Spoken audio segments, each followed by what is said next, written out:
Kami dari kelompok masih muter ini. Yang beranggotakan 3 orang. Yang pertama Masyrifah, Minhatul Maula, dan saya sendiri Novi Muflihatul Zahro. Masih loading ya, Mai?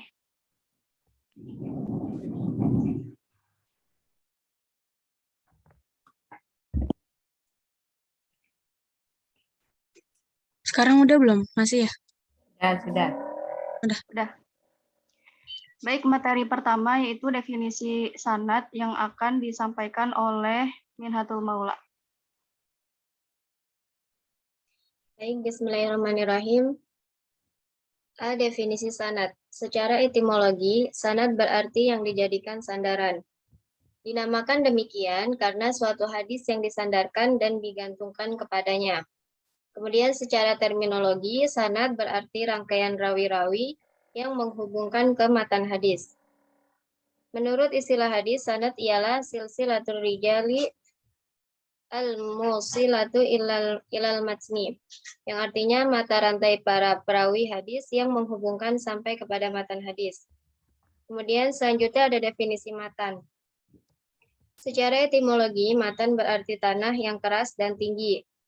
Sedangkan secara terminologi berarti kalimat setelah berakhirnya suatu sanad. Atau matan ialah suatu kalimat atau isi hadis yang diletakkan setelah selesainya penyebutan sanad.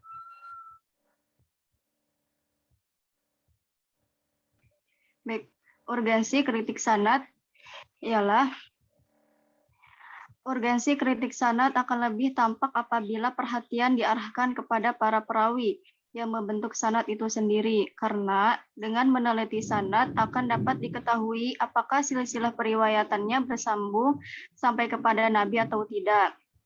Penelitian atau kritik sanad hadis dilakukan untuk memastikan dan mengetahui suatu hadis berdasarkan tinjauan terhadap aspek sanad dan rentetan perawi yang meriwayatkan hadis tersebut.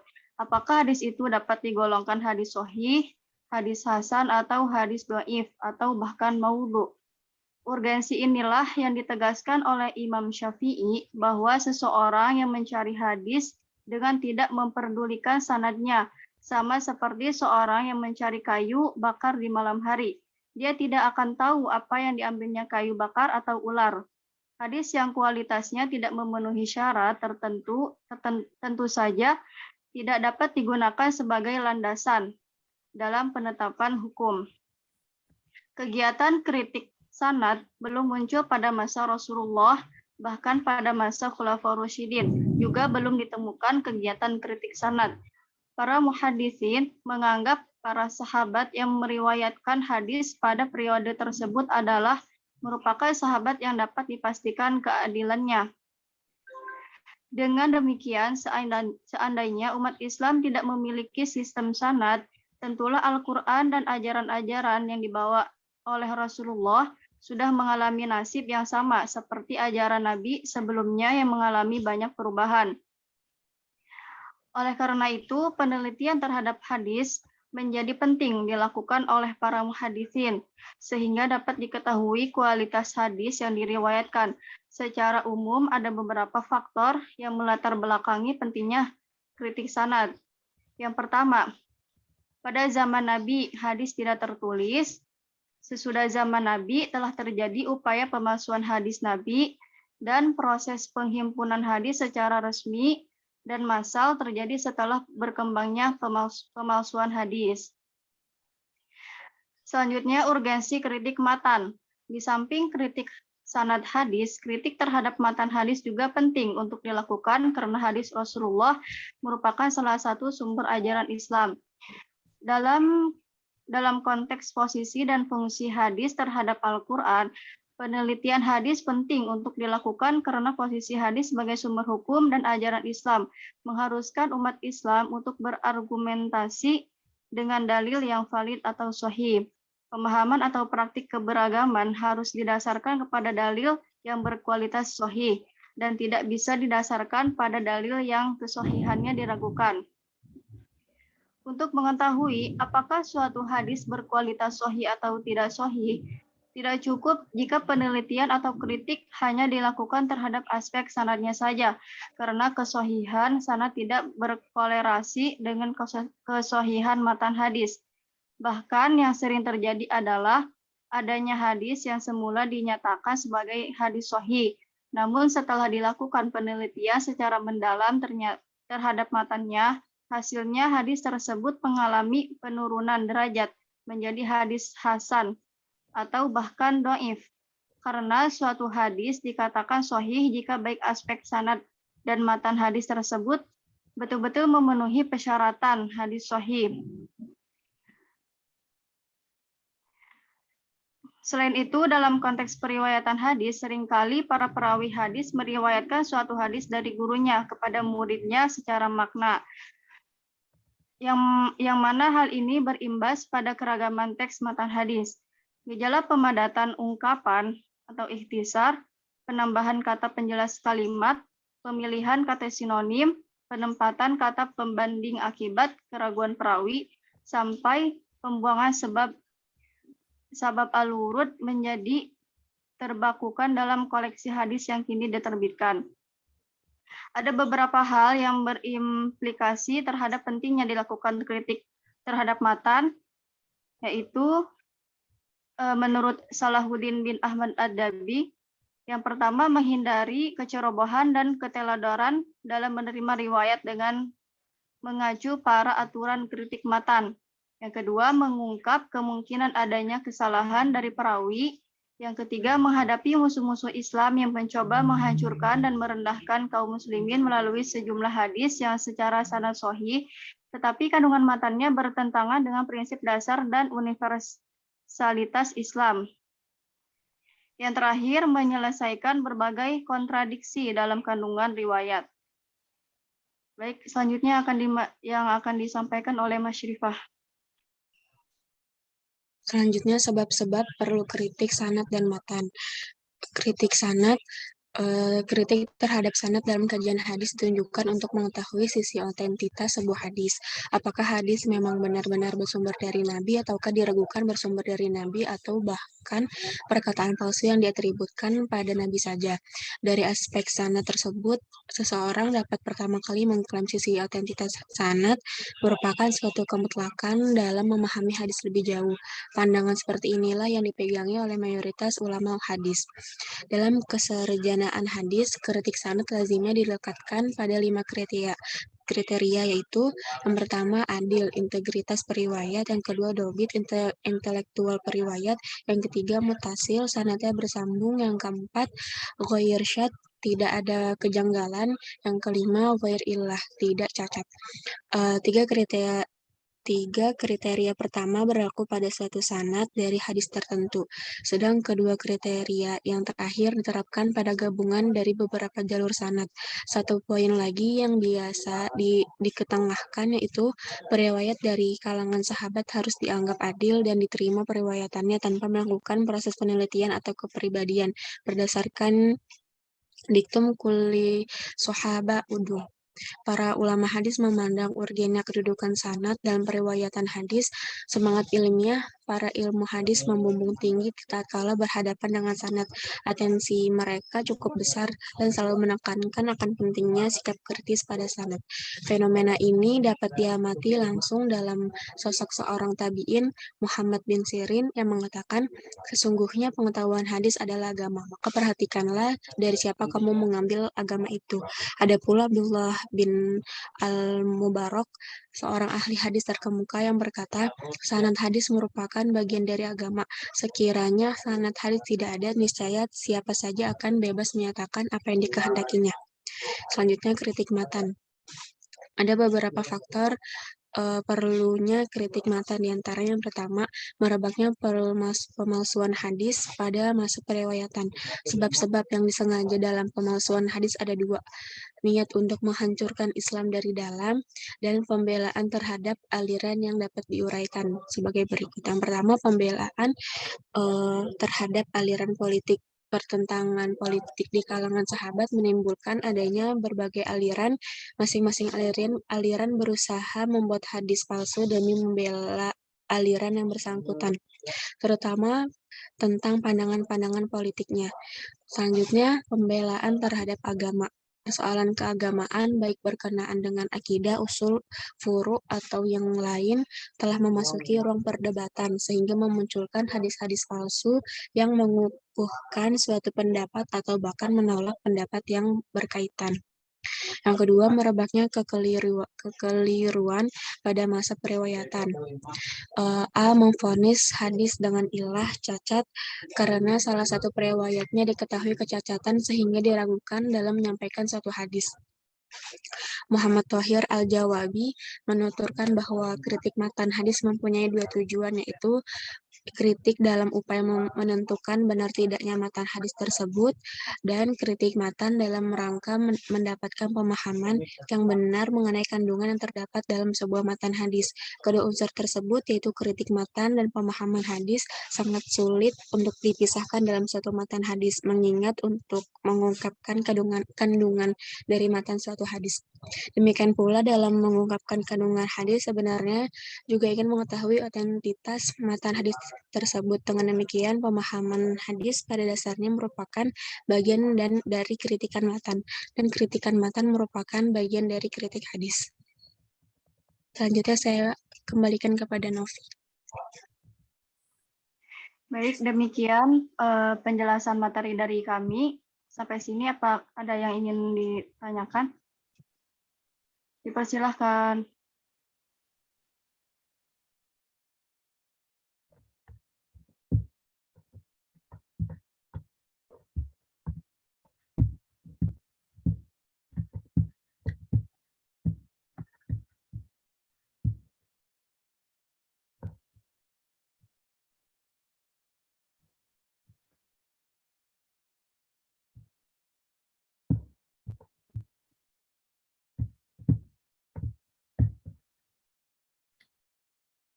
Sebelum masuk ke sesi tanya jawab, saya mau nambahin sedikit ya, boleh ya?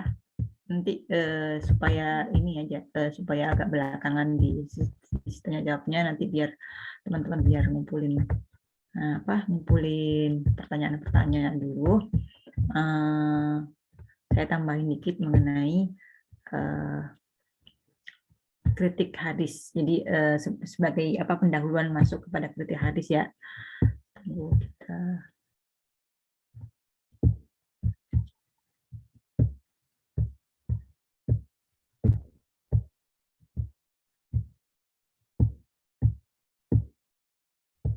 Teman-teman udah lihat belum? Sudah, Bu. Sudah, Bu. Jadi untuk pertemuan pertama ini kan memang kita kembali flashback sanad itu apa, matan itu apa, kemudian kenapa kita mesti, atau kenapa, di mana sih pentingnya kritik sanad dan kritik matan itu. Nah, sebenarnya apa sih yang ini belum dimasukkan ke dalam makalah. Jadi nanti kalau teman-teman mau nambahin makalahnya silakan ya. Memang ini cuma waktunya cuma seminggu, jadi mungkin waktunya nggak cukup untuk riset lebih panjang. Jadi makanya saya tambahin sedikit dari saya. Jadi kalau memang kalau di kemarin pembagian per minggu itu kan cuman apa itu sanad, apa itu matan, kemudian urgensinya. Sebenarnya kritik hadis itu apa sih? Kritik hadis adalah kalau menurut Thohir Al-Jawabi, beliau ini punya kitab namanya Juhudul Muhaddisina fi Naqdil Hadis gitu ya. Juhudul ulama kalau nggak salah. Nah, terus kok jadi ke sini. Oke. Jadi ilmu kritik hadis itu sebenarnya untuk apa? Untuk pertama untuk menentukan status seorang rawi. Tentu kalau untuk urusan rawi ya kita pakai teknik jarh ta'dil. Terus juga dan juga untuk meneliti matan suatu hadis yang sanadnya dianggap tersambung. Jadi untuk menentukan, jadi kalau kita melihat sanadnya aja tidak diterima, ya sudah berarti matannya otomatis ditolak gitu ya. Otomatis ditolak, dilihat dari depan dulu, dari sanadnya dulu. Kalau sanadnya nggak nyambung, terus orang-orangnya dianggap dhaif dan matruk itu, nah itu apa namanya, berarti ini berarti ya tinggal ditolak aja gitu kan, mudah lah gitu kan.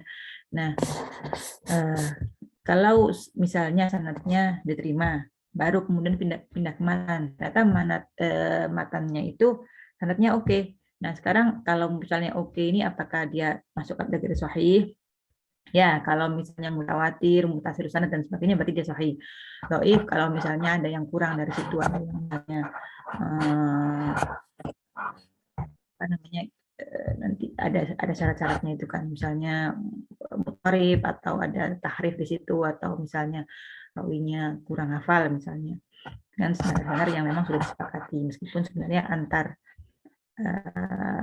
ulama sendiri pasti ada perbedaan antara bagaimana, apakah diterimanya itu seperti apa. Nah, dari mana apa sih dasar seorang kemudian untuk melakukan kritik atas sebuah hadis. Kalau kita lihat Quran, itu di dalam Al-Quran itu ada sebuah ayat, ya ayyuhalladzina amanu in ja'akum fasiqun binaba'in fatabayyanu, itu kan. Dari situ seseorang bisa melihat bahwa berita yang benar, berita yang sahih itu memang harus dicari gitu kan. Kalau misalnya ada berita atau suatu berita yang kurang atau meragukan atau orangnya ini nggak meyakinkan, ya harus dicek benar nggak beritanya, supaya apa? Supaya tahu ini beritanya bohong atau tidak bohong. Kemudian Nabi sendiri juga telah mengatakan bahwa mengkataba alaihi yang muta'ammidan falyatabawa maq'adahu minan nar. Jadi banyak juga hadis yang terkait apa namanya, ini ya, terkait jadi ketidakbolehan atau larangan untuk berbohong atau menyandarkan sesuatu yang bukan asalnya dari Rasul kepada beliau. Nah, itu tidak apa namanya, Rasul sangat ini apa sangat sangat sangat tegas ketika menyatakan bahwa kita para sahabat itu harus menginikan apa, melihat kabar yang sampai ke mereka itu apakah kabarnya itu bisa diterima atau tidak. Kalau memang sengaja berbohong, muta'ammi dan sengaja berbohong, kemudian menyandarkan sesuatu yang bukan kata-kata Nabi kepada beliau, ya sudah jelas di situ kan, falyatabawa, maka ambil tempatnya di neraka. Sudah ada tempatnya khusus, ada tempat khusus di neraka untuk mereka. Seperti itu. Jadi memang hukumannya sudah jelas ya, berarti masuk neraka gitu, yang memang sengaja berbohong untuk melakukan apa, menyandarkan sesuatu hal kepada Nabi, sesuatu yang memang bukan dari Nabi. Oke. Kemudian terkait terkait hal ini, apa namanya, hadis yang berkisar pada zaman Nabi. Jadi pada awal para sahabat Nabi ada kan, Nabi ada di depan mereka, Nabi ada di antara para sahabat, sehingga ketika misalnya seseorang menerima sebuah kabar yang dia nggak dengar sebelumnya atau dia ragu isinya, ya mereka bisa langsung ke Nabi. Jadi waktu itu ada berita bahwa Nabi itu menceraikan istri-istrinya. Kemudian kalau nggak salah Umar bin Khattab ketika sholat subuh, setelah sholat subuh beliau langsung pergi ke Nabi menanyakan apakah memang benar begitu gitu kan, apakah memang benar apa yang dilakukan oleh Nabi. Kemudian Nabi bilang enggak. Nah, jadi memang sahabat punya keistimewaan, jadi bisa langsung bertanya kepada Rasulullah ketika ada sesuatu yang mereka ragukan gitu.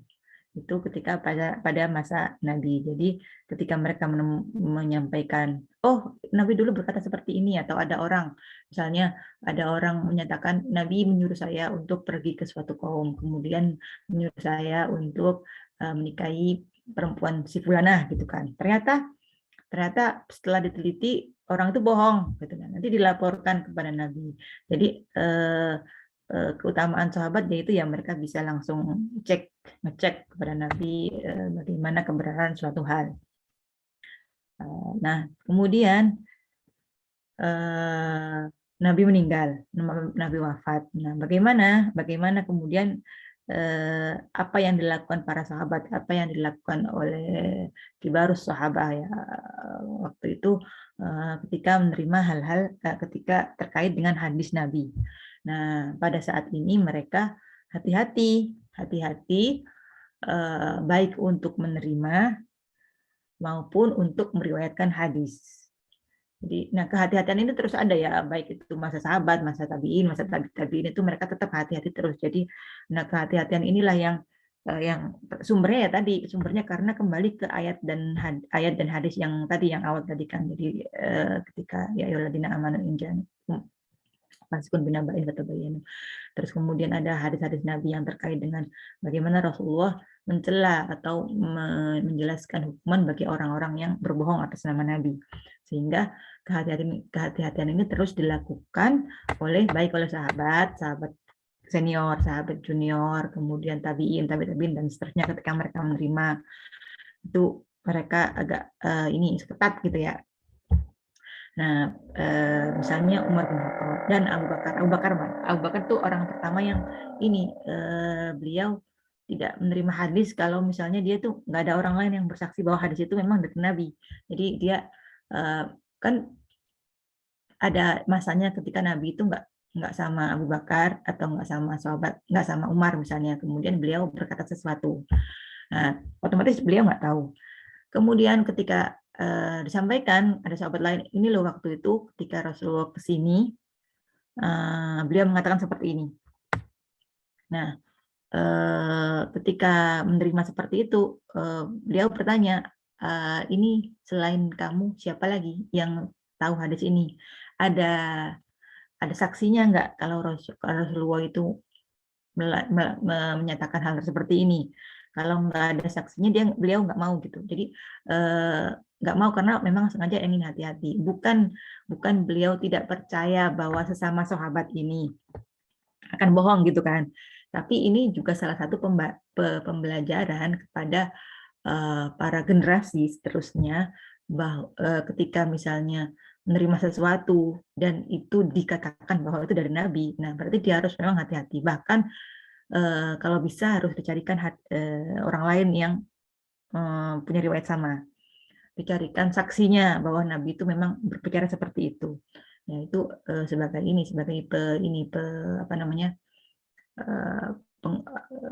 ya untuk salah satu cara untuk berhati-hati untuk melindungi hadis Nabi karena ya hadis Nabi posisinya sangat vital karena dari hadis Nabi lah kita memahami agama ya kan. Jadi kalau fungsinya hadis itu kan kalau di Quran itu sifatnya mutlak, kemudian penjelasannya ada di mufassalnya ada di hadis. Kemudian sesuatu yang global ya kan mufassalnya di hadis, kemudian kalau ada yang mutlak berarti muqayyadnya atau mubayyannya ada di hadis. Kemudian sholat misalnya kita nggak tahu bagaimana caranya sholat itu ketika tidak ada hadis gitu kan, karena kalau di Quran kan cuma menjelaskan perintah sholat, menjelaskan waktu-waktu sholat gitu kan. Tapi bagaimana dimulai dengan apa sholat itu? Apakah cuma seperti orang berdoa atau memang harus dimulai dengan dimulai dengan bersuci dulu atau enggak? Atau permulaan sholat itu apakah harus dipakai takbir atau pakai apa gitu kan? Atau apakah harus niat gitu kan? Nah itu kan nggak adanya di hadis. Makanya kemudian ketika hadis itu tidak terjaga, ya kita nggak bisa otomatis agamanya juga nanti akan berantakan gitu kan, karena dia sumber hukum kedua setelah Quran. Selain itu kan ketika menerima hadis. Tapi ketika misalnya meriwayatkan, jadi para sahabat dulu itu ketika meriwayatkan juga melihat bagaimana kondisinya juga orang-orang yang melihat kondisi orang yang dikasih hadis ini seperti apa, orangnya mampu nggak mencerna isinya atau masih belum mampu. Kemudian jadi terus kemudian mereka nggak banyak sedikit gitu kan, nggak terlalu banyak-banyakan hadis gitu, tidak. Kemudian karena kalau banyak-banyakan tapi terus nggak dobet gitu kan, nggak dobet atau nanti malah kecampur-campur yang lain, nanti akan lebih fatal kan, akan ada kesalahan gitu kan. Jadi nanti hadis Nabi akan bercampur dengan fatwa atau yang lainnya, atau hadis Nabi. Awalnya hadis Nabi itu nanti ketambahan apa gitu kan, karena orangnya nggak dobet, makanya kemudian yaitu sebisa mungkin ketika meriwayatkan itu ya yang dia benar-benar kuasai, yang dia benar-benar hafal gitu kan, hafalannya benar-benar bagus gitu kan, seperti itu. Kemudian ada pada masa Nabi, pada masa para sahabat itu ya, kan kalau ketika Nabi ada ya mereka langsung konsultasi ke Nabi, tapi ketika misalnya pada masa sahabat Nabi sudah wafat, ada yang ya banyak para sahabat senior, diantaranya adalah Aisyah radhiyallahu anhu, nggak cuma Aisyah sih ya, Umar juga melakukan hal yang sama, Abu Bakar juga melakukan hal yang sama, melihat matannya hadis. Jadi kan ketika mereka masih senior ya, sama-sama senior semua, jadi mereka nggak ragu dengan sanadnya, nggak ragu dengan orang-orang perawinya, tapi misalnya ragu dengan isinya, nggak mungkin lah Nabi itu berbicara seperti ini. Nah, habis itu, kritik matannya itu dilakukan oleh Aisyah. Nah, kemudian kalau kita melihat bahkan siapa Az-Zarkashi itu punya bab khusus dalam karangannya itu yang menyebutkan di situ hadis-hadis apa aja, lafaz apa aja yang dikritik oleh Aisyah matannya. Jadi nanti mungkin ketika minggu depan kan kita waktunya pembahasannya adalah seperti apa kritik sanad di masa Nabi, seperti apa di masa sahabat, ya nanti bisa disebutkan bagaimana contoh-contohnya, bagaimana para sahabat itu melakukan kritik atau melakukan komentar terhadap hadis yang menurut yang bersangkutan itu memang kurang pas, atau beliau nggak tahu, atau Nabi punya hadis lain yang bukan seperti itu, misalnya hadisnya dinasah gitu kan, ada nasahnya dan sebagainya, itu bisa disebutkan nanti contoh-contohnya seperti apa. Oke, selanjutnya ini terkait dengan dobet, dan adalah kalau dobet itu kan dia pas nggak hafalannya kan, sesuai nggak hafalannya dengan lafadznya Nabi. Nah, kalau adil ya orangnya, keadaan orang perawinya itu seperti apa. Nah,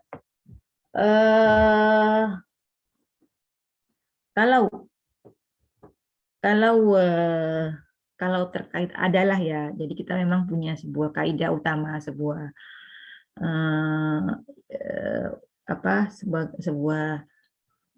aturan bahwa semua sahabat itu adil dalam hal, maksudnya dia itu bukan sahabat ini bukan tukang bohong, mereka nggak punya niatan buruk gitu loh, maksudnya mereka nggak ada niatan untuk memalsukan hadis Nabi apa segala macam, itu semuanya itu adil, karena yaitu salah satu keistimewaan sahabat adalah dianggap semuanya adalah adil. Jadi kalau keadilan ini misalnya seorang tabiin gitu kan meriwayatkan hadis, apakah dilihat apakah dia ini adil atau tidak. Kalau memang dia nggak adil, bisa kemungkinan besar hadisnya itu maudhu gitu, artinya ya bikin-bikinan gitu kan. Nah, kalau terkait kedhabitan, maksudnya pas tidak hafalannya, itu hadisnya itu diterima gitu kan, diterima atau mungkin didoifkan, atau mungkin nanti ditolak, tergantung hafalannya itu, kesalahan dalam hafalannya itu besar atau sedikit. Ketika kesalahannya itu parah, ya mungkin bisa sampai ditolak nantinya. Doif yang sangat parah gitu, sehingga memang perlu ditolak gitu kan. Nah, terkait keadilan sahabat itu ya memang para sahabat adil, tapi tidak semuanya dobit. Memang ada sebuah ya pasti ya, namanya juga manusia itu kan kehafalannya atau kemampuan otaknya itu terbatas. Jadi mungkin ada juga misalnya ada yang waham, ada yang sakit, ada yang berakibat pada hafalannya, ada yang memang sibuk misalnya banyak yang dia kerjakan sehingga berakibat tidak punya waktu untuk menghafal, atau mungkin dia menerima sebuah hadis ketika dia masih kecil, sehingga ya namanya anak kecil kan kadang-kadang suka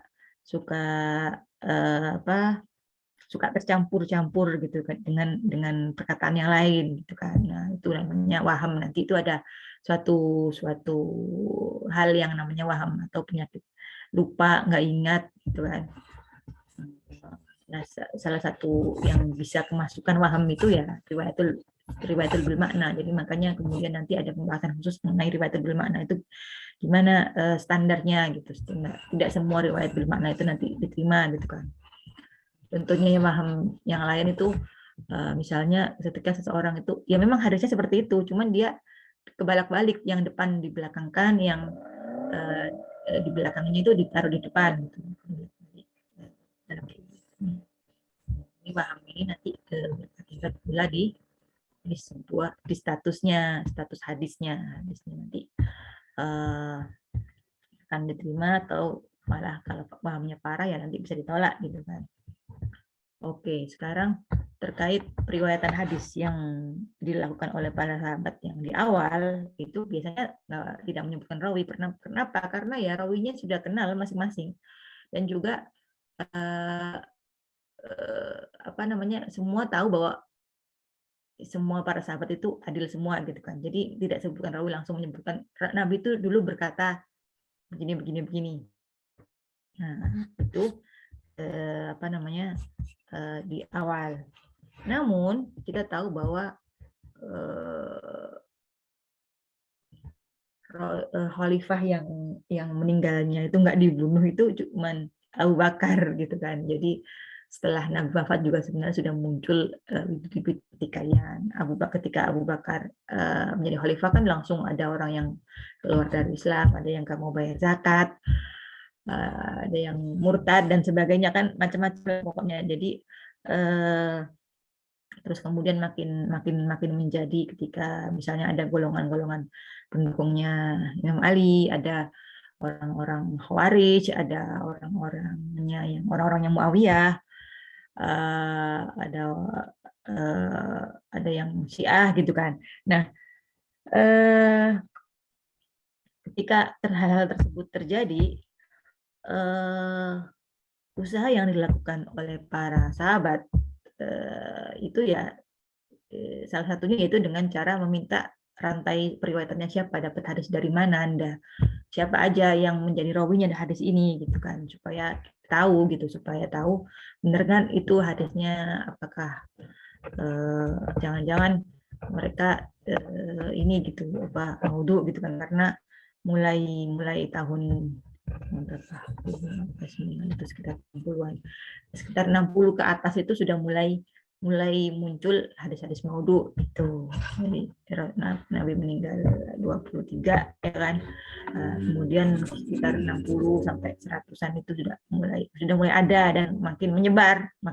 Jadi akhir abad pertama itu sudah mulai banyak menyebar maudhu'at. Apalagi apalagi hadisnya waktu itu juga belum ditulis, karena penulisan hadis itu kan mulai di Khalifah Bani Umayyah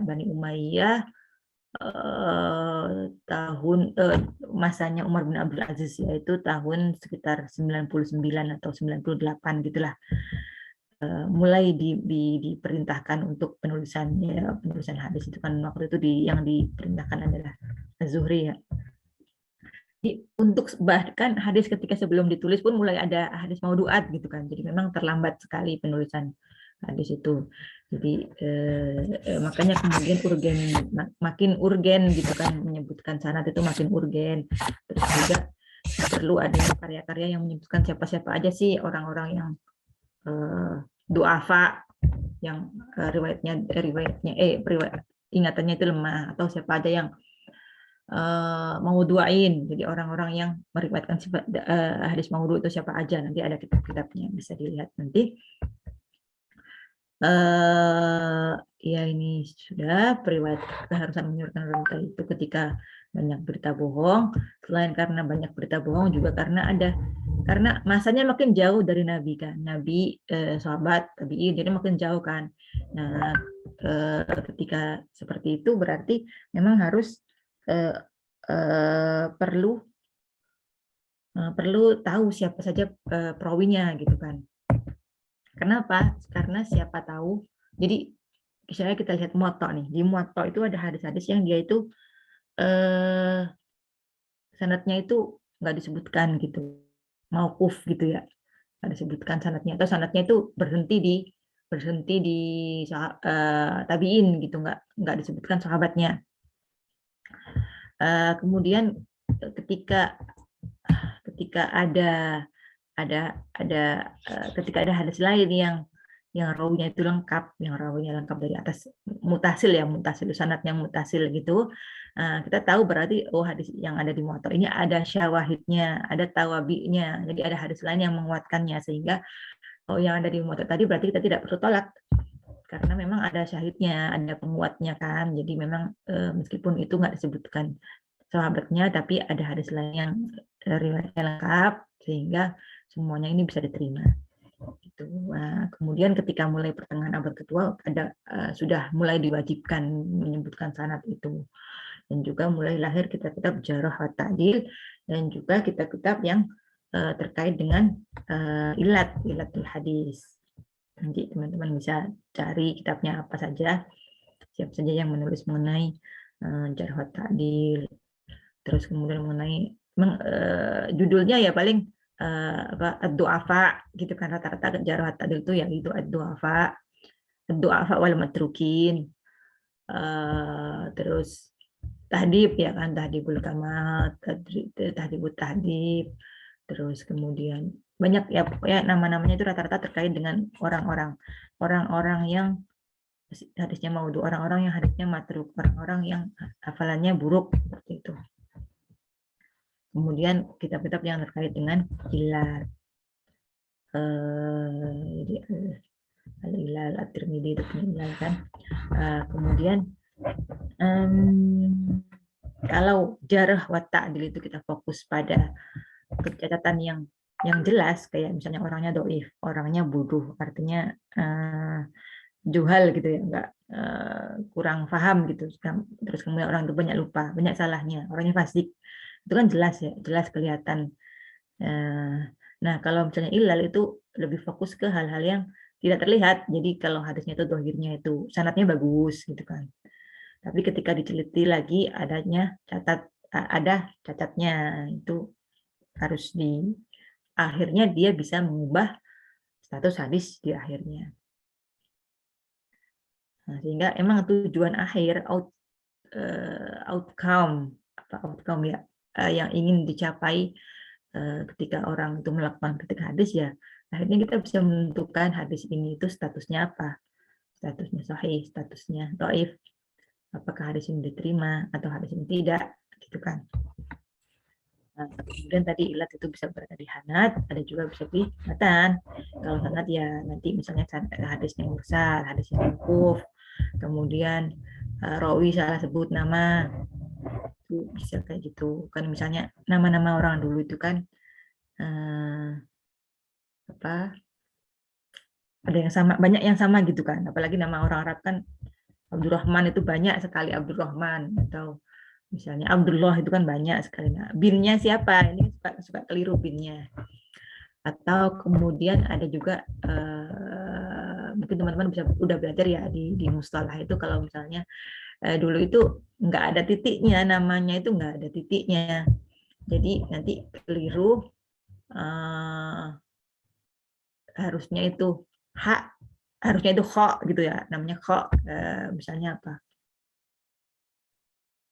Husain, jadi atau jadinya Hasin gitu, salah orang kan nanti jadinya, karena pembuatan titik dan harokat itu kan belakangan.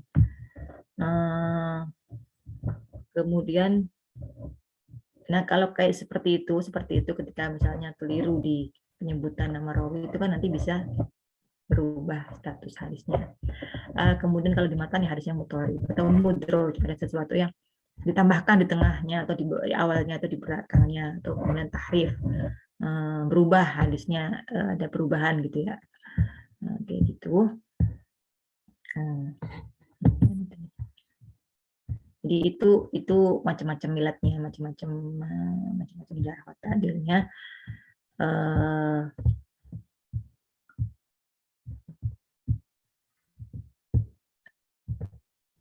Kemudian mikiasnya kan nanti bisa ada waktunya sendiri, apa aja mikiasnya, ada standarnya, standarnya bagaimana seseorang itu menerima atau menolak hadis, ada di itu makanya kemudian kritik hadis ini lebih dekat ke ulumul hadisnya, bukan ke kumpulan matan atau sebagainya. Jadi memang saling berkaitan ya, ilmu hadis diroyah dan ilmu hadis riwayah ini juga saling bertentangan. Kalau diroyah itu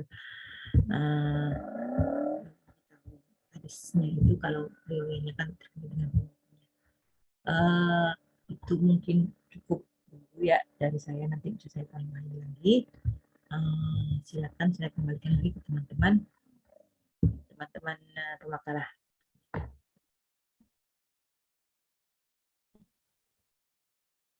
Silakan.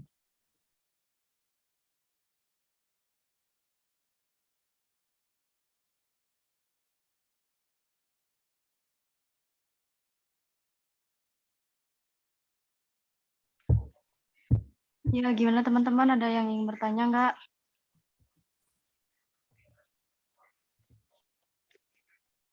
Terkait kritik sanad dan kritik matan.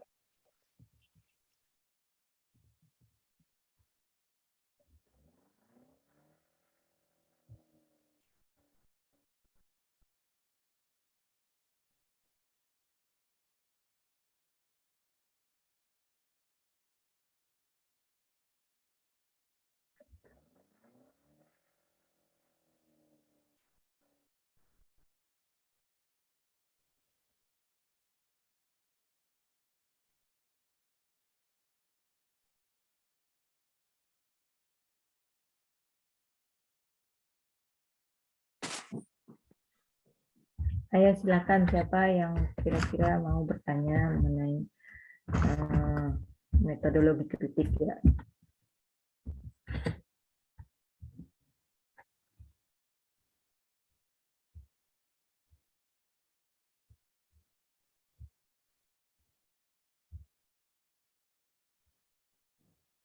Jadi memang dari masa sahabat pun sebenarnya mereka sudah melakukan kritik gitu kan, meskipun mungkin namanya bukan nakad gitu kan, cuman mereka apa yang mereka lakukan itu bisa digolongkan atau bisa dianggap sebagai usaha untuk mengkritisi. Makanya meskipun juga metodologi yang dipakai atau belum ada tadwin, belum ada penulisan khusus mengenai kritik gitu kan, tapi sebenarnya mereka sudah melakukannya.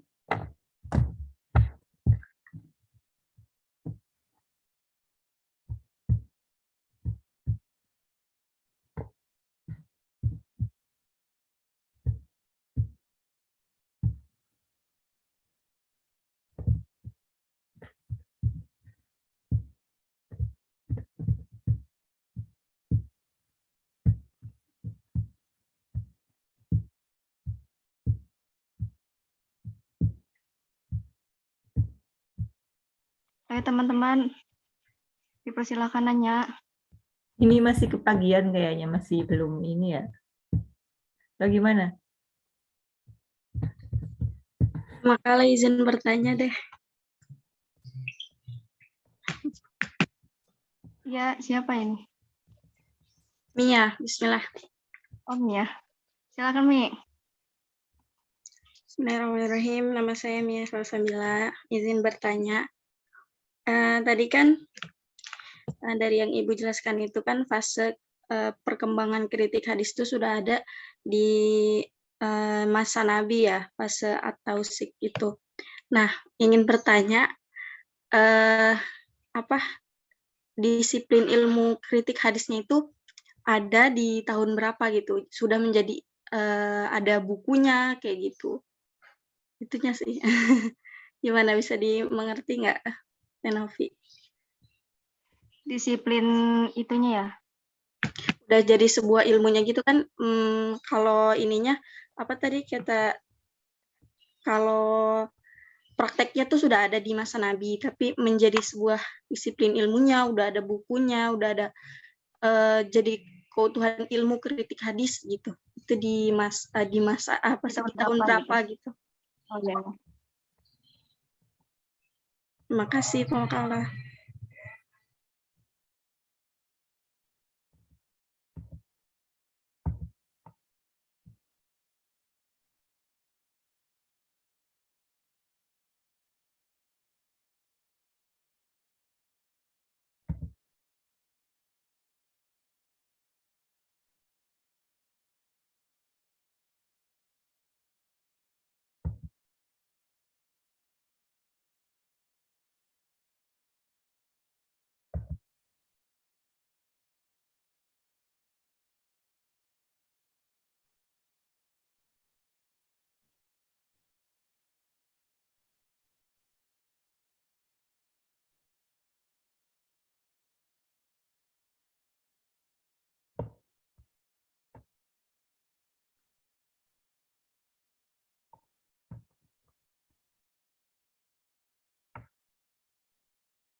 Ya, yang lainnya sembari dicari jawabannya oleh kawan-kawan makalah ya.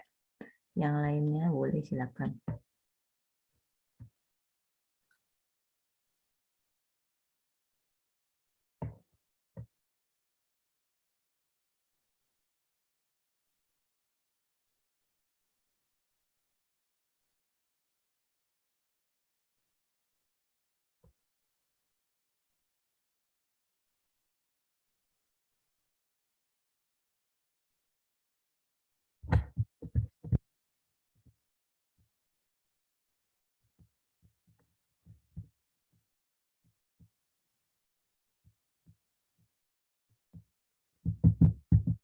Ya sambil nunggu jawaban nih yang lain nanya. Pada kemana? Si ngantuk. Enggak lah, udah jam segini. Yang harusnya ngantuk itu saya. Cuacanya agak mendung, Bu. Oh,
ayo mana yang lainnya? 3 orang aja dulu nggak apa-apa.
Permisi Ibu dan pemakalah.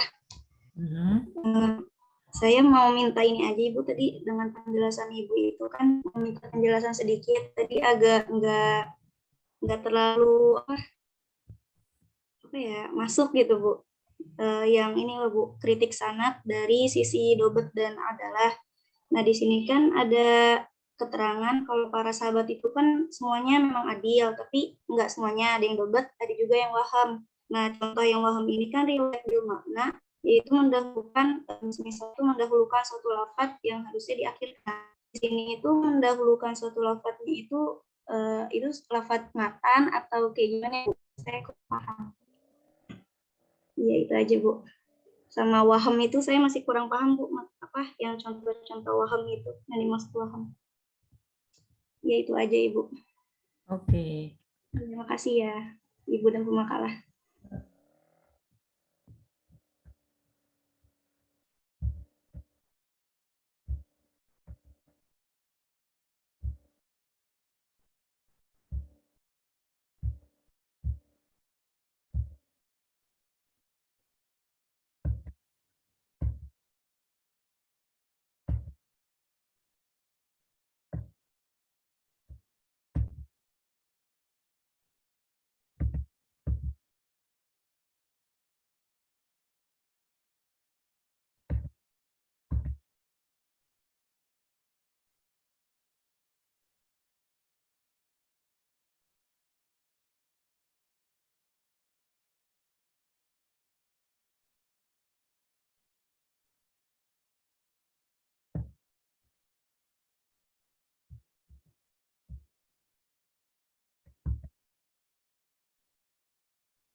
Oh iya, berarti saya jawab dulu ya, Ning Zenit ya. Saya jadi nungguin yang lain.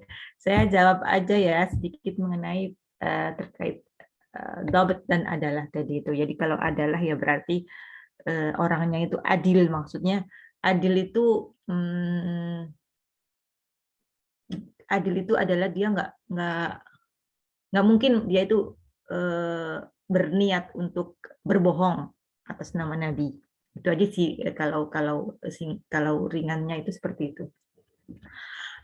Kemudian sudah menjadi kesepakatan bersama ya sahabat itu semuanya adil, namun nggak semuanya itu dobit, artinya nggak semua itu hafalannya itu bisa diterima gitu kan, bisa diterima. Bisa diterima maksudnya berarti gimana dong, karena ada kemungkinan orang tersebut waham gitu kan. Maksudnya waham itu apa? Waham adalah waham itu ketika misalnya seseorang lupa, atau waham itu sebentar. Ya, jadi waham itu adalah sebuah istilah atau konsep yang dipakai untuk orang-orang yang dia ini hafalannya itu diragukan atau punya kecacatan sedikit mengenai hafalan hadisnya. Kan hadis itu ketika misalnya belum ada penulisan kan otomatis dari sumber utama dari periwayatan hadis itu kan dari mana? Dari hafalan kan, dari ingatan seseorang. Nah, ya kalau ingatannya bagus, alhamdulillah gitu, sampai ke sini dari awal berarti hadisnya ini memang betul dari Rasulullah. Kalau misalnya orangnya ini hafalannya nggak bagus kayak kita sekarang, berarti perlu dicek lagi gitu kan, apa yang kita bisa terima dari dia itu kita harus cek lagi, karena mungkin karena bisa berakibat perubahan hadis Nabi gitu kan, ketika orangnya lupa gitu misalnya. Nah,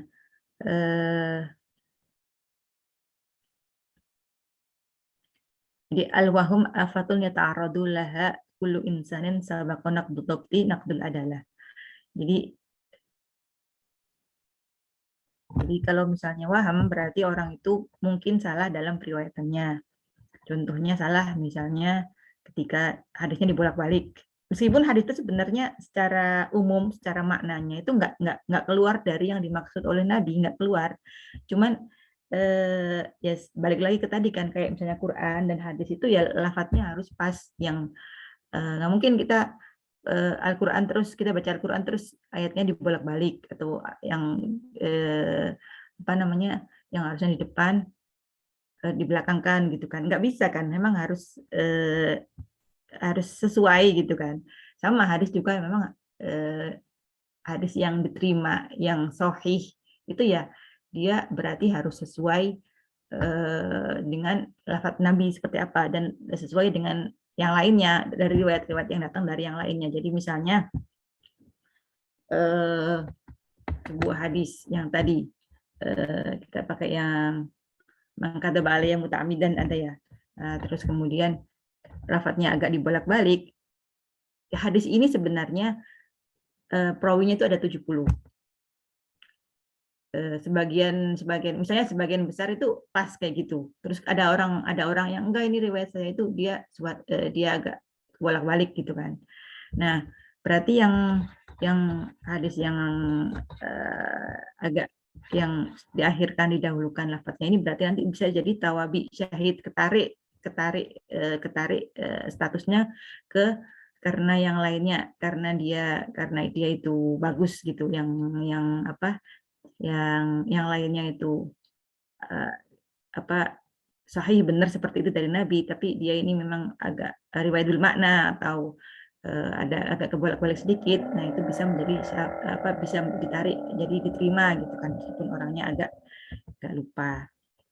Nah, perkara lupa ini kan nggak mungkin nggak terjadi ya, namanya juga manusia sudah jelas dia itu memang tempatnya al-khata' wan nisyan gitu kan, tempatnya kesalahan dan lupa, sehingga hal ini juga menjadi perhatian utama dalam periwayatan hadis. Itu waham, itu yang terkait dengan sesuatu hal yang namanya waham.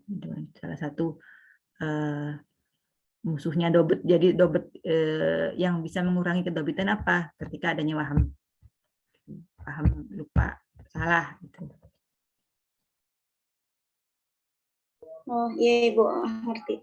Jadi Bu, yang misalkan contoh tadi kan riwayat yang misal riwayat Ilman itu kan mendahulukan satu lafaz. Nah, lafaz ini kan matan gitu ya Bu ya, satu lafaz. Jadi seharusnya lafaznya di akhir gitu, satu kalimat, jadi akwal gitu Bu maksudnya.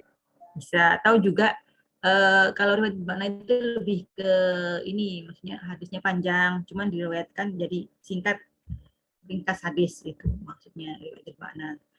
Atau misalnya riwayat bil makna itu satu katanya diganti dengan kata yang lain, tapi maknanya tetap sama. Jadi maknanya itu sama, meskipun ada satu kata yang kan bisa ada sinonimnya, ada kata yang sinonim. Nah, satu pada yang riwayat misalnya riwayat di Bukhari itu pakai misalnya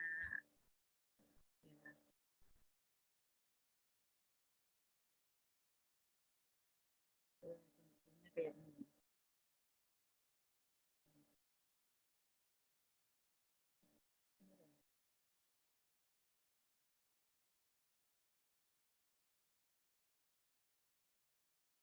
Jadi misalnya kalau ta'alamu terus diganti menjadi kayak konu, nah itu bisa termasuk dalam riwayat hadis bil makna. Makanya kan kemudian ketika menerima riwayat hadis bil makna itu kan harus hati-hati gitu kan. Termasuk ketika misalnya kita misalnya nggak hafal kan hadisnya, itu kan suka nggak hafal kan, namanya juga apalagi bukan orang yang bagus bahasa Arabnya, makanya juga nggak banyak hadisnya. Makanya ketika misalnya menyebutkan hadis Nabi itu kan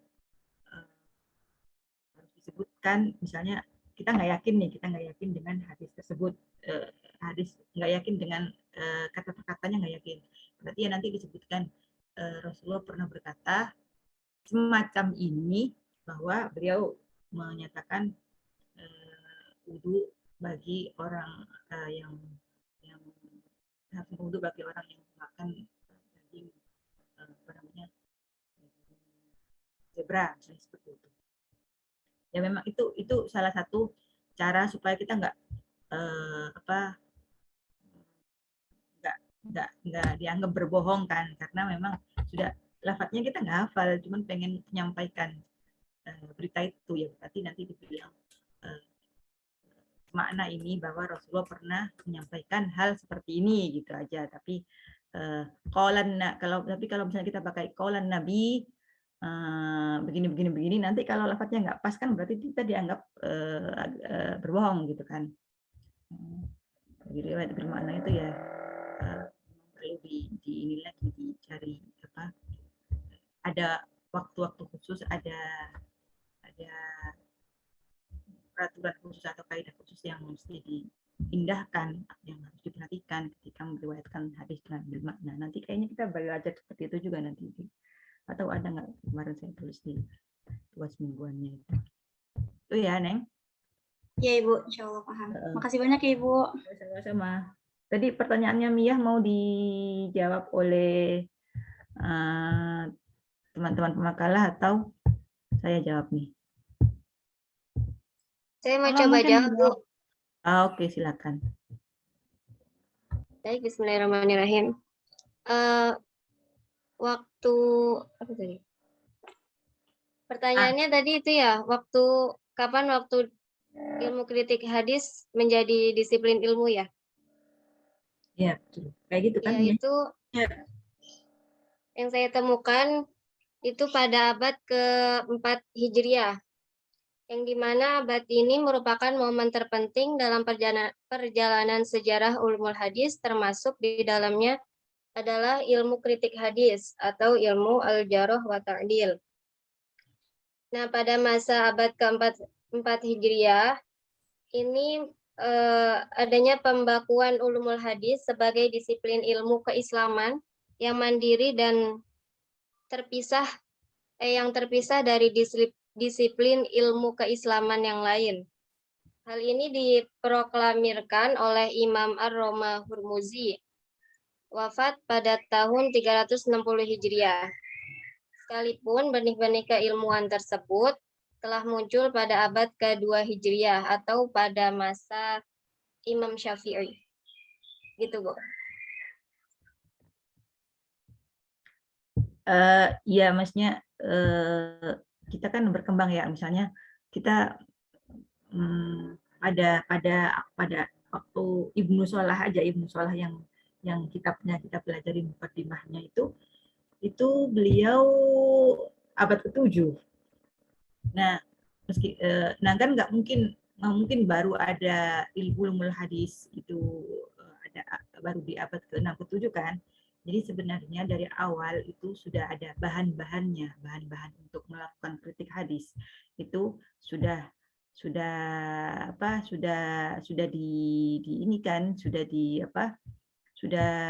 tersedia dari awal gitu, tersedia dari bahkan abad kedua ya, tadi disebutkan abad kedua. Karena abad kedua itu sudah ada penulisan atau kitab yang terkait dengan jarh wa ta'dil. Padahal kita tahu bahwa jarh wa ta'dil itu adalah salah satu ilmu yang terkait langsung dengan kritik hadis ya. Kan kita nggak mungkin mengkritisi hadis tanpa mengetahui ulum jarh wa ta'dil. Nah, padahal jarh wa ta'dil ini salah satu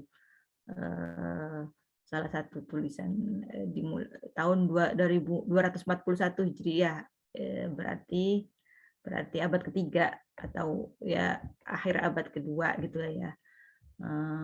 Itu sudah beliau Imam Ahmad bin Hambal menulis kitab yang namanya Al-Jarh wa Ta'dil.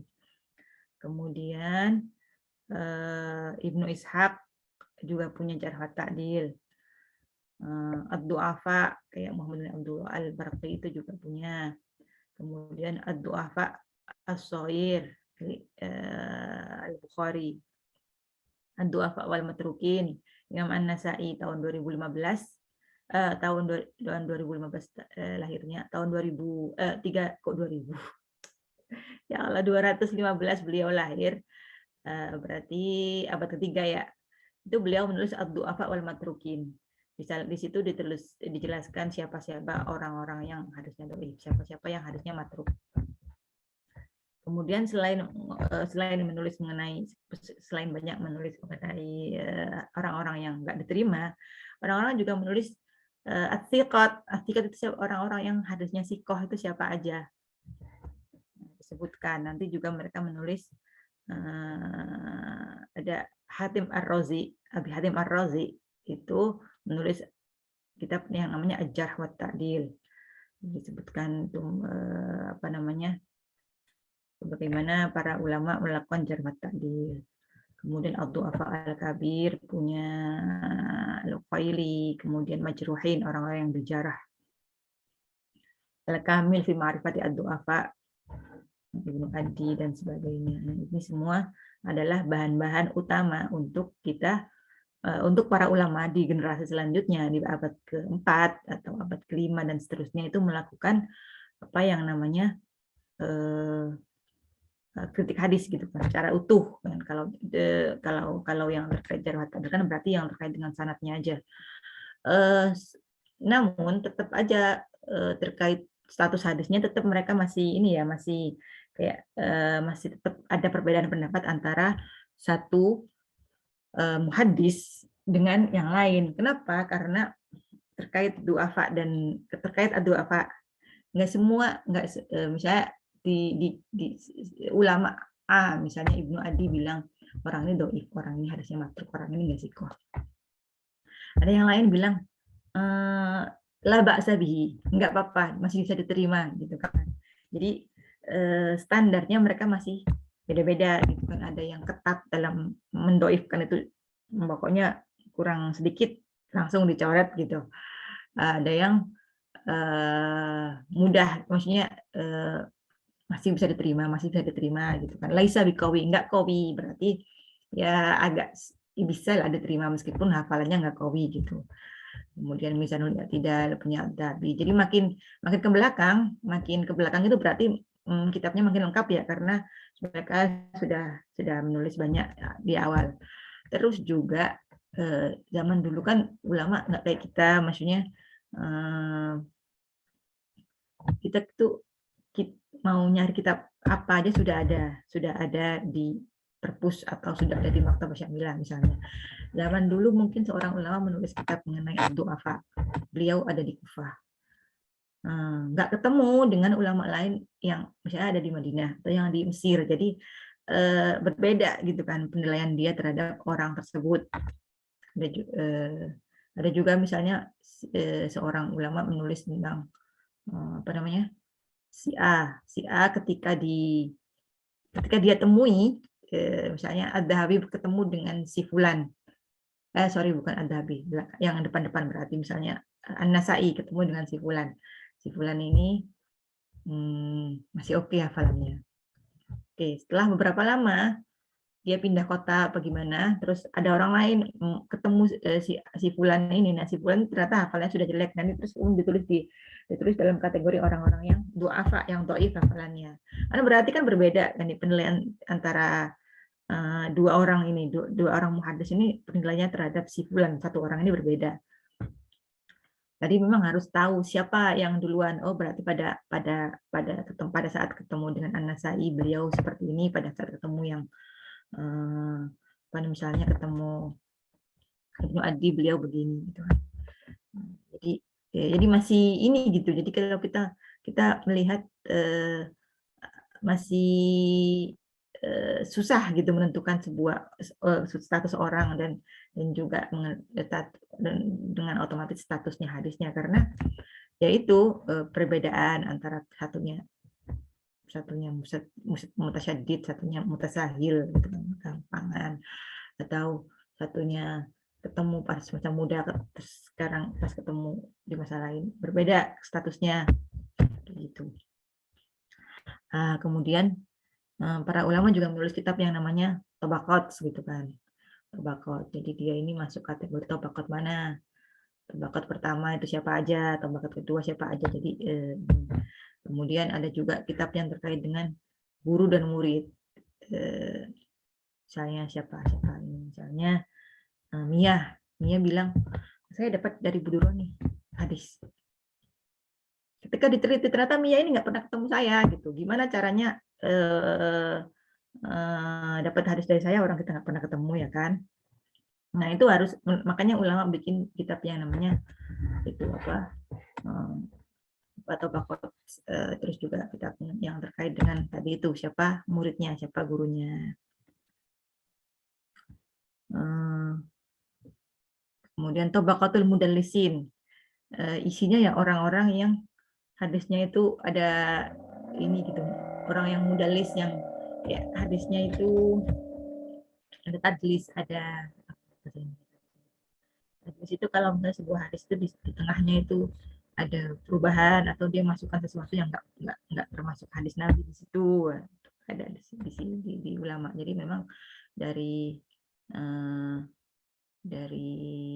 siapa dari awal itu sudah ada atau bakal mudallis ini punya ini ya, punya Ibnu Hajar itu abad ke-8 kan, belakangan jauh banget kan dari abad kedua, abad lagi dari Nabi. Jadi berkembangannya itu sangat agak lama sebenarnya, perkembangannya itu nggak cepat, beberapa abad gitu. Nah, terkait dengan ilal juga ada kitab-kitabnya yang tentang ilat hadis ya. Nah, dari abad kedua pun sudah ada Syu'bah itu menulis tentang ilal hadis. Kemudian Yahya bin Sa'ad al-Qattan meninggal tahun 189 itu. Kemudian Ali bin Madani juga punya kitabnya Ilal. Ahmad bin Hambal tahun 241. Terus Imam Muslim juga punya kitab yang terkait dengan Ilal. Jadi Imam Bukhari dan Muslim itu bukan cuma menulis tentang matan hadis saja, tapi juga tentang ilmu-ilmu yang berkaitan dengan ulumul hadis. Ulumul hadis diroyah ya. Kemudian siapa lagi terakhir yang menulis? Banyak lah ya, dari abad kedua, abad ketiga, abad keempat itu sudah banyak yang menulis mengenai misalnya mengenai ilal dan juga mengenai jarh wa ta'dil tadi itu.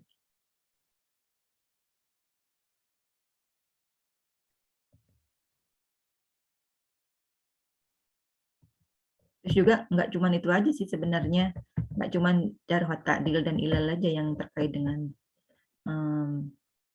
dengan kritik hadis yang perlu sebenarnya ada ilmu-ilmu lain yang terkait dengan dengan kritik hadis, misalnya ilmu yang terkait dengan mukhtalaful hadis, hadis-hadis yang mukhtalaf. Nanti kita belajar juga mukhtalaful hadis, hadis yang berbeda isinya, terus hadis-hadis yang bertentangan. Kemudian juga nasakh dan mansukh juga harus diketahui. Jangan sampai kita menolak hadis yang isinya ternyata hadisnya itu sebenarnya sudah dinasah oleh hadis yang lainnya, gitu kan. Terus juga asbabul khurut, ada hadis gharibul hadis, itu juga penting diketahui. Hadis yang lafadznya gharib.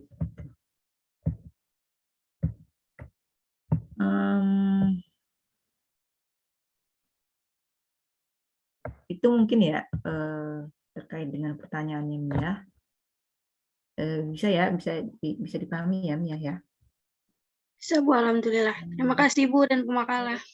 Ya, sama-sama. Sekarang masih ada lagi?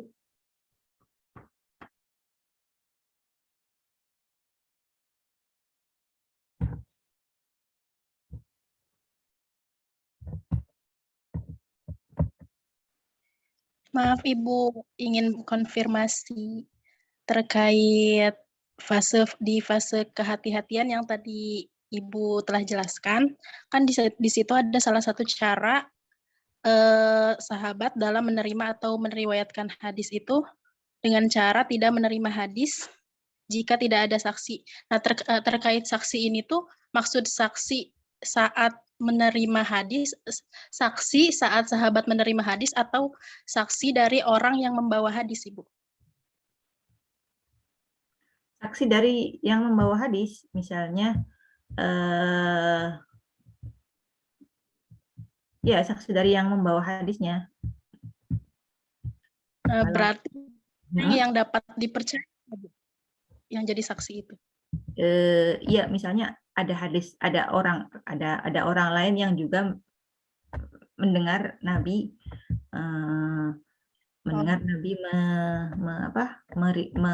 mengatakan hal tersebut gitu. Oh iya ya, Bu. Terima kasih, Bu. Iya, sama-sama.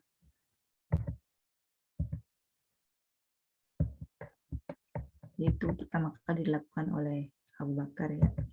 Abu Bakar bin Siddiq itu yang beliau minta seorang untuk memberikan saksi atas hadis yang dia terima.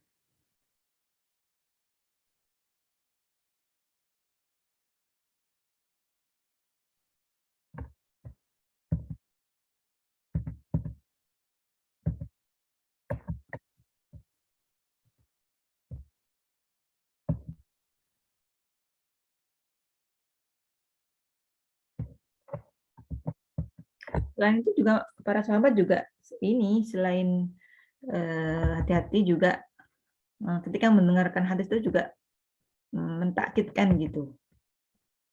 Kalau dia menerima sebuah hadis, nanti dia nanya ke orang lain lagi, apakah benar Rasulullah seperti ini, Rasulullah mengatakan seperti ini gitu kan.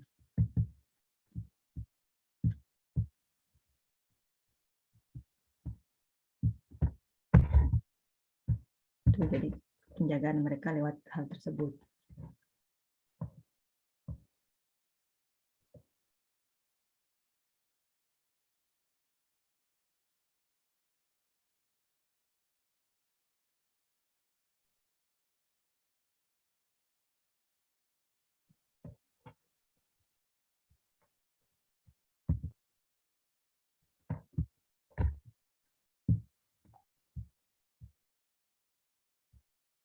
Jadi banyak kan hal tersebut itu terjadi ketika misalnya ada permasalahan terus nggak tahu kodinya atau khalifahnya atau yang ditanya itu nggak tahu jawabannya. Misalnya Abu Bakar waktu itu sempat ditanya mengenai warisan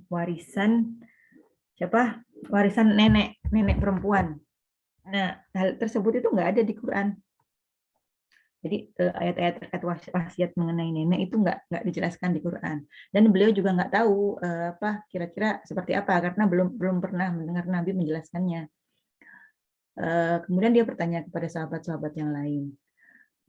Kemudian Mughirah, ada namanya Mughirah bin Syu'bah, itu beliau berkata, ya Rasulullah mengatakan bahwa bagian nenek itu adalah 1/6, gitu kan, memang 1/6 kan di ini. Kemudian beliau bertanya, siapa yang bersamamu ketika Rasulullah mengatakan seperti itu? Nah, kemudian ada orang lain yang bersaksi bahwa saya mendengarkan seperti itu dari Nabi. Kemudian kemudian setelah mendengar seperti itu akhirnya beliau menerima hadis tersebut dan kemudian melaksanakan tadi. Jadi akhirnya jadah atau nenek itu diberikan bagian 1/6. Begitu contohnya. Riwayat yang itu dari itu ada di Muwatta, di Kitabul Faraid. Oh iya teman-teman, kalau menulis makalahnya berarti nanti jangan, kalau misalnya kan biasanya kita baca jurnal, terus di jurnal itu dia merujuk ke orang lain lagi. Jangan, kalau misalnya nggak bisa nemu kerujukan yang lain lagi, yang asli, ya berarti harus menyebutkan bahwa saya menukil dari jurnal ini gitu. Kan kadang-kadang ada kitab-kitab yang saya kadang-kadang baca makalah teman-teman gitu kan, atau di kelas baik semester 4 atau semester berapa, kemudian ada di bawah di footnote-nya itu ada kitab yang kira-kira nggak mungkin dia ini langsung ke sini gitu, langsung ke tadi gitu kan. Terus jadi saya harus mentakkidkan ke orang tersebut. Kalau memang ambil dari jurnal, berarti disebutkan jurnalnya. Sebutkan misalnya dari si Fulan dari si Fulan mengatakan bahwa Syekh ini Syekh Fulan mengatakan seperti ini gitu. Jelas gitu ya, jujur gitu namanya ilmiahnya. Kita belajarnya ilmu keislaman gitu. Jaga seperti itu. Jadi jaga hadis, kita belajar bahwa ketika penjagaan hadis itu misalnya dari riwayatnya disebutkan semua rawinya, kita juga harus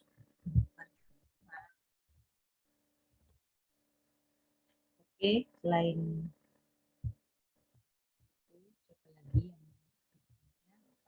kalau mau menambahkan atau mau mengkritisi boleh, namanya kritik hadis. Jadi silakan kalau mau melakukan kritik terhadap apa yang kita pelajari hari ini.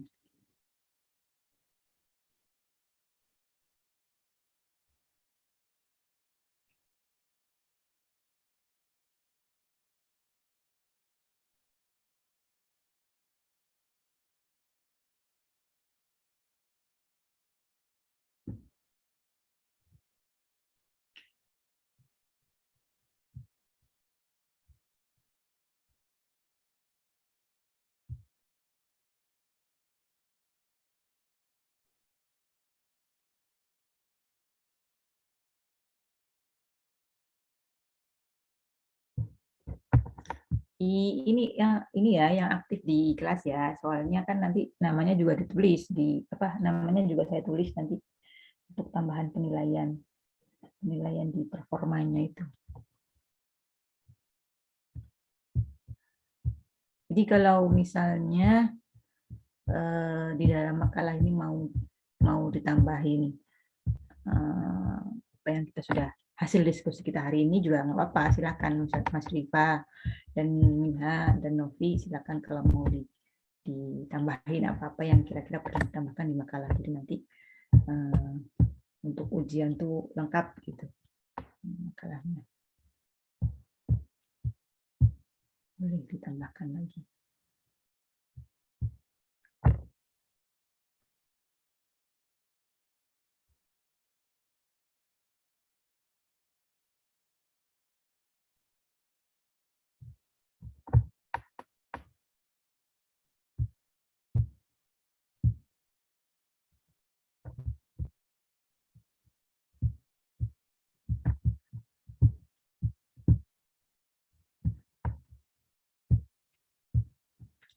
Saya lihat di Scholar juga banyak jurnal-jurnal yang membahas mengenai naqd hadis ya. Jadi insya Allah nanti teman-teman nggak kesusahan gitu nyari bahan.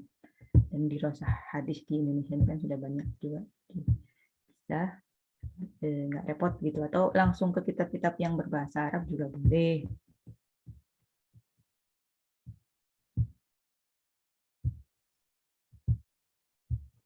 Ibu izin bertanya. Ya, silakan. Siapa? Tadi kan ada ilat bisa berada pada sanad dan matan. Nah, ilat. Ya, silakan. Saya Nur Anissa izin bertanya. Ilat bisa berada pada sanad ini saya tanyakan itu yang itu kan ada mutarib, mudraj, dan tahrif. Kalau tahrif itu seperti apa ya Bu ya?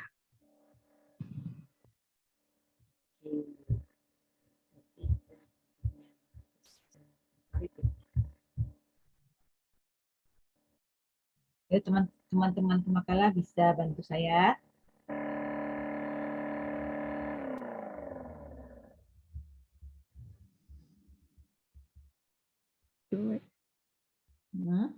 Ada suaranya nggak Bu? Siapa? Anissa. Ya, Nur Anissa. Ada, saya dengar kok. Soalnya sinyalnya pertanyaannya kurang nggak bagus. dengar. Jadi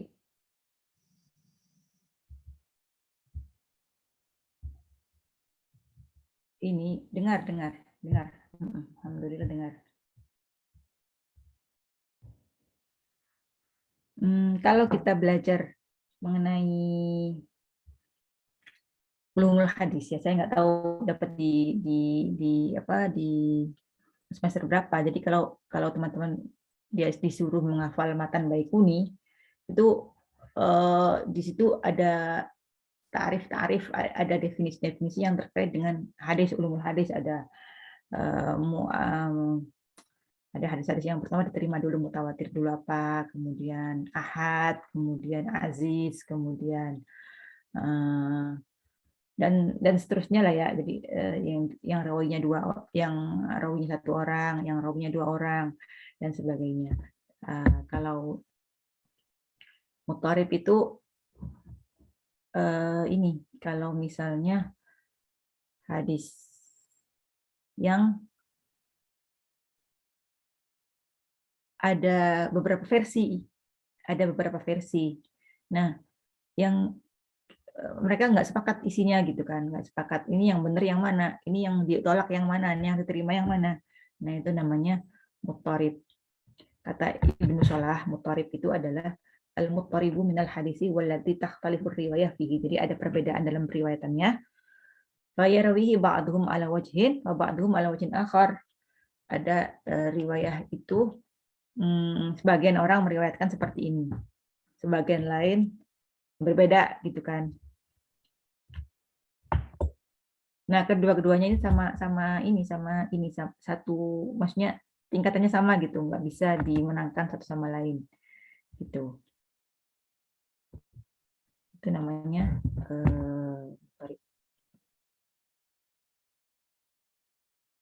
kalau misalnya di matan itu yang matan ya. Kalau misalnya di sanad juga ada sebenarnya. Kalau misalnya rawinya itu terjadi hadis itu datang dari rawi satu tapi saling bertentangan atau saling berbeda gitu ya. Ada beberapa versi. Atau juga hadisnya itu bukan dari satu orang tapi dari beberapa orang, macam-macam.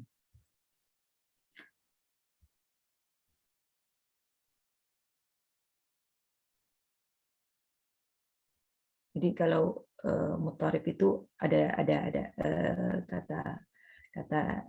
kata para muhaddisin atau ulama ilmu hadis itu ternyata ada juga di sanadnya, juga bisa masuk di sanad. Tapi contohnya mutharib di matan itu hadis apa ya ini, sebentar saya baca dulu.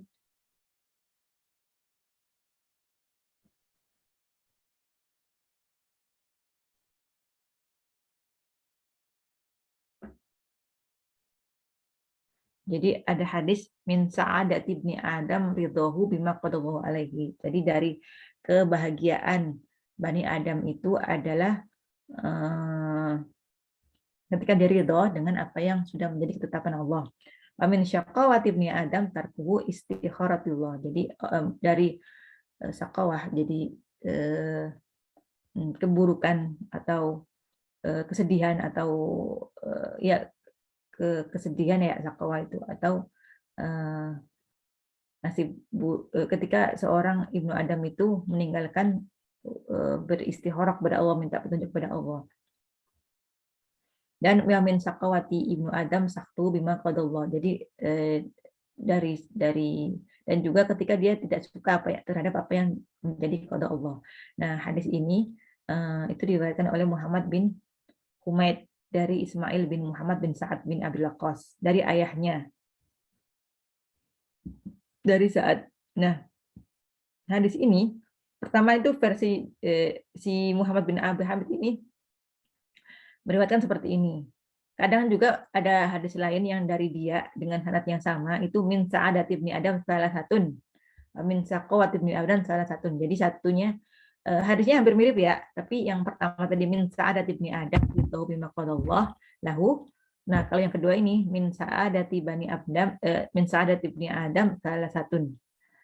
Nah, ini min sakwati ibnu Adam, salah satu min sa'adat ibnu Adam al-mar'atu sholihah wal maskanus sholih wal markab as-sholih. Min syaqwi ibnu Adam al-mar'atu su' wal maskanus su' wal markab as-su'.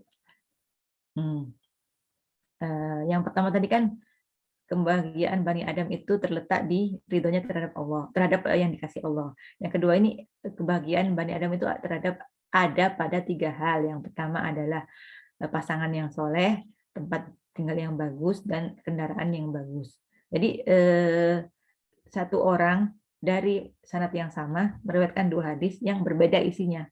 Seperti itu. Nah, ini namanya mudharib. Ya, nanti bisa kita pelajari lagi jenis-jenis hadisnya.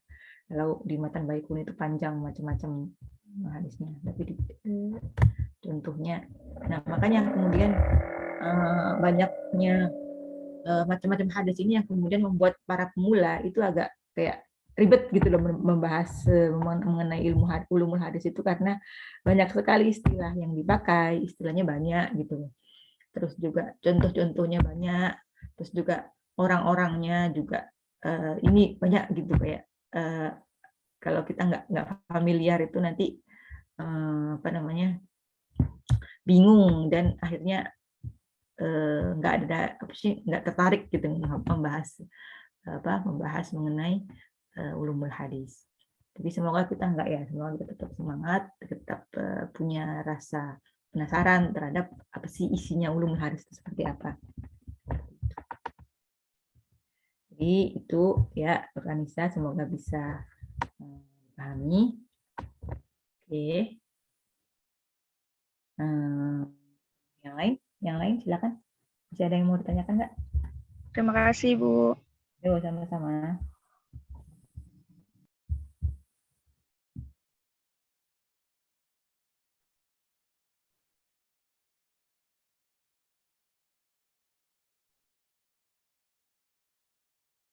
Jadi memang pertama itu harus tahu mustalah-mustalah ya, ya namanya kutub mustalah hadis. Berarti ya isinya kita mengetahui apa sih istilah ini maksudnya apa, istilah ini maksudnya apa.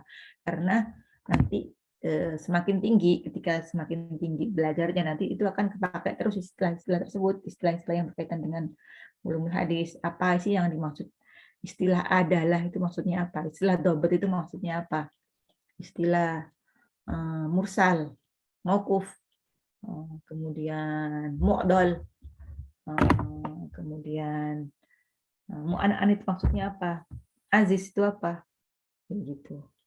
Jadi ketika pertama kali mempelajari sebuah ilmu, ya pertama kita harus hafal dengan istilah-istilah yang dipakai di situ biar nggak susah.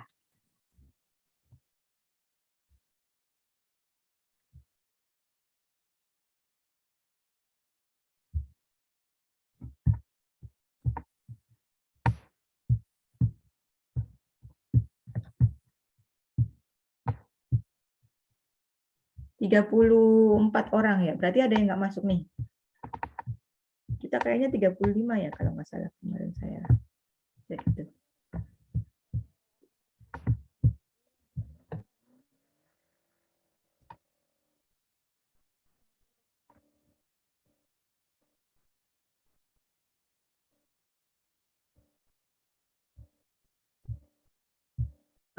Kalau sudah ada yang sudah cukup, nggak ada yang bertanya, ya sudah, saya kembalikan ke teman-teman makalah untuk silakan diberikan kesimpulan atau diberikan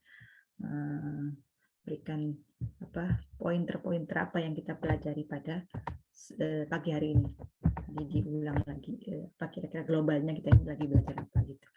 Silakan.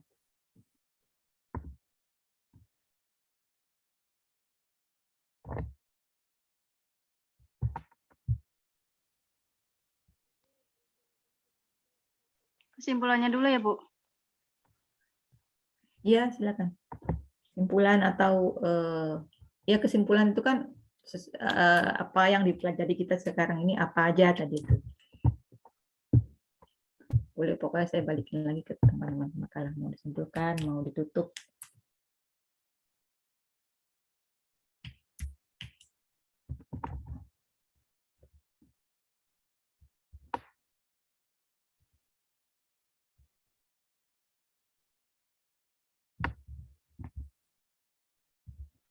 Ya, baik, kesimpulan pada materi hari ini.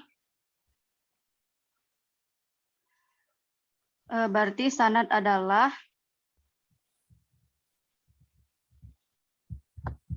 suatu sanad adalah kalau dalam bahasa Arabnya itu kan silsilatu rijalil musilatu ilal matniyah. Yang artinya mata rantai para perawi hadis yang menghubungkan sampai kepada matan hadis. Kalau misalkan matan itu suatu kalimat atau isi hadis yang diletakkan setelah selesainya penyebutan sanad. Nah, Muhammad Thohir Al-Jawabi menuturkan bahwa kritik matan hadis mempunyai dua tujuan. Yang pertama, kritik dalam upaya menentukan benar tidaknya matan hadis tersebut. Yang kedua, kritik matan dalam rangka mendapatkan pemahaman yang benar mengenai kandungan yang terdapat dalam sebuah matan hadis.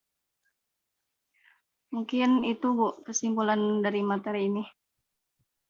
Oke, silakan ditutup sekalian ya. Ya, saya tutup. Terima kasih Ibu dan teman-teman atas waktunya. Wassalamualaikum warahmatullahi wabarakatuh. Waalaikumsalam. Waalaikumsalam warahmatullahi wabarakatuh. Ya, alhamdulillah ya. Jadi kita sudah selesai membahas mengenai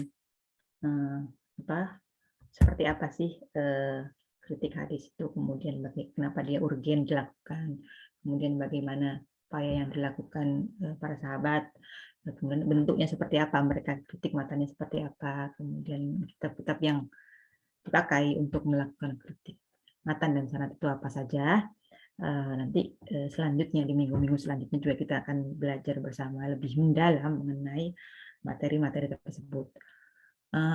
Oke, itu cukup ya, sekian dari saya. Mohon maaf atas segala kekurangan.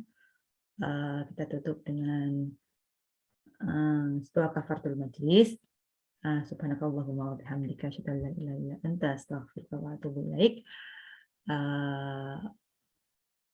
Assalamualaikum warahmatullahi wabarakatuh. Waalaikumsalam warahmatullahi wabarakatuh. Bu, maaf Bu, Nahdiah yang nggak masuk tadi, satu orang Nahdiah. Dia pindah ke semester 4, Bu. Pindah ke semester 4? Maksudnya ngulang semester 4? Iya, karena waktu itu sempat mau keluar kan, sempat keluar 1 semester Bu, terus balik lagi. Jadi sekarang masuknya di semester 4. Oke. Kelasnya. Berarti ada semua ya, cuman ini Ada pindah semua. gitu aja ya. Iya. Nahdiah aja. Iya, Nahdiah Nurul Islam ya.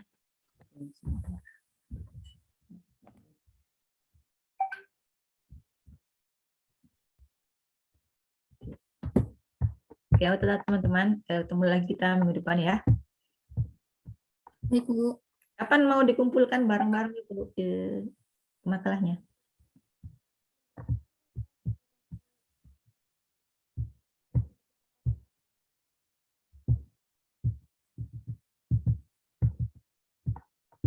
Ya udah, nanti dikasih tahu aja saya ya kapan kira-kira selesainya. Biar saya cek dulu seperti apa tulisan teman-teman. Oke. Ya, Bu, minggu depan, Bu. Minggu depan udah selesai semua? Beneran? Enggak. Belum sih, Bu. Enggak sih, Bu. Sepakati ngumpulnya. Oke, ya udah. Cukup ya, saya keluar sekarang. Selamat sarapan bagi yang belum. Semoga minggu-minggu selanjutnya lebih semangat dalam berdiskusi. Amin. Terima kasih, Bu. Yuk, sama-sama. Terima kasih banyak, Bu.